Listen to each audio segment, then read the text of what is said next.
So, hello, good morning guys. Update po tayo ngayon sa aking kambing na si Princess po. 3 months at malapit na po siyang mag 4 months yung ano po niya, yung sa tiyan.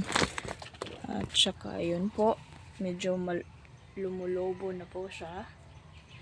Tsaka mapapansin nyo din po na ang kanyang dede, medyo malaki na po.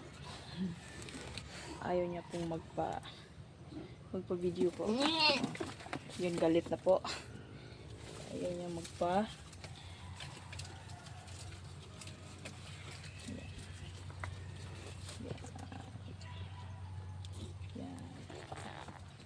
Tsaka September 11 po ay 4 months na po ang kanyang tiyan. So, ang due date niya po ay nasa mga October po, siguro mga first week po. Sana po ay magiging dalawa po yung magiging bibi niya po. Supling.